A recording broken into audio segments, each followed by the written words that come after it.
Welcome students. আগামী 22 ফেব্রুয়ারি তোমাদের modern computer অ্যাপ্লিকেশানের উচ্চ মাধ্যমিক পরীক্ষা। এই পরীক্ষায় HTML থেকে যদি কোনো একটা টেবিল আসে, সেই টেবিলটা কিভাবে করবে তার একটু শর্টকাট টিপস তোমাদের সাথে আজকে আলোচনা করব। প্রথমেই দেখো যে আমরা টেবিলটা এখানে করেছি, সেই টেবিলটার মধ্যে 4টে রো এবং 3টে কলাম আছে এবং একটি ক্যাপশান আছে। টেবিলটা তৈরি করার জন্য আমরা প্রথমে যেমন কোডিং লিখি HTML-টা শুরু করব, বডিটা কিন্তু শুরু করতেই হবে। যেহেতু বডিতে কোনো কালার বা বডিতে কোনো ব্যাকগ্রাউন্ড দেওয়ার কথা বলেনি, না বললেও তোমাকে কিন্তু বডিটা চালু করতেই হবে, কারণ টেবিলটা ওয়েব পেজের বডি অংশের মধ্যেই দৃশ্যমান হবে। যেন বডি ট্যাগটা তোমাকে শুরু করতেই হবে। এরপর আমরা লিখব টেবিল বর্ডার ইকুয়াল টু 2। যদি তুমি টেবিল বর্ডার ইকুয়াল টু না দাও, শুধু টেবিল ট্যাগটা less than table greater than করে দাও, তাহলেও কিন্তু হবে, তাতেও কোনো অসুবিধা নেই। কিন্তু টেবিলের এই যে মোটা দাগগুলো আসবে না যদি তুমি বর্ডারটা উল্লেখ না করো।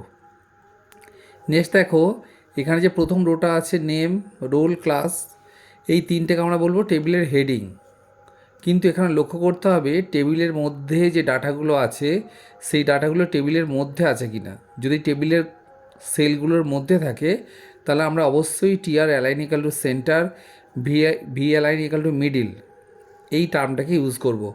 যদি দেখা যায় যে ডাটাগুলো টেবিলের বাম দিকে আছে, সেলের বাম দিকে আছে, তাহলে শুধু টিআর লিখব, অ্যালাইন এবং ভি অ্যালাইন এই দুটো অ্যাট্রিবিউট আর দেব না।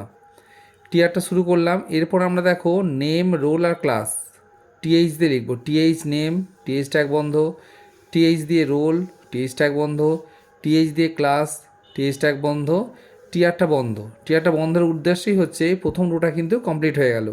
আর সবসময় টেবিলের যে ডাটা বা টেবিলের যে কাজগুলো আমরা করব সবসময় একটা রো বরাবর করবে, কখনোই নিচে নিচে হবে না। কলাম বরাবর টেবিল কখনোই HTML-এ তৈরি করা যায় না। নেক্সট আমরা শুরু করছি আবার কি পরের রোটার জন্য। এই জন্য লিখলাম TR align equal to centre, V align equal to middle. লেখার পর আমরা কি লিখছি টিডি। টিডি দিয়ে প্রথম লিখছি রাহি, এই রাহিটার জন্য টিডি বন্ধ। আবার টিডি লিখে 3 লিখলাম, টিডি বন্ধ করলাম। আবার টিডি লিখে 12 লিখলাম, টিডি বন্ধ করলাম। এরপর আমরা টিআরটা বন্ধ করে দিলাম। নেক্সট আবার লিখছি TR align equal to centre, V align equal to middle, TD করে পিকু লিখলাম, টিডি বন্ধ করলাম। টিডি লিখে 7 লিখলাম, টিডি বন্ধ করলাম। আবার টিডি লিখে 11 লিখলাম, টিডি বন্ধ করলাম। মানে এই 11টা কমপ্লিট হলো। এরপর টিআরটা কমপ্লিট হয়ে গেল।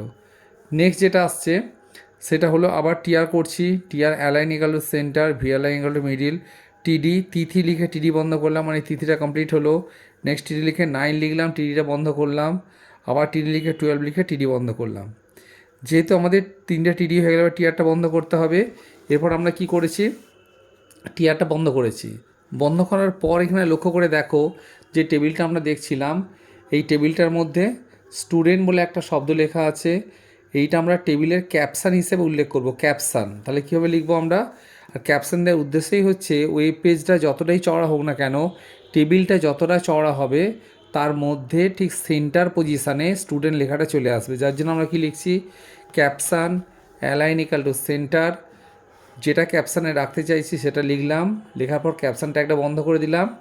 আর আমাদের কোনো কাজ নেই। টেবিলটা শুরু করেছিলাম বলে টেবিলটা বন্ধ করলাম, বডিটা শুরু করেছিলাম, বডিটা বন্ধ করলাম, HTML শুরু করেছিলাম, HTML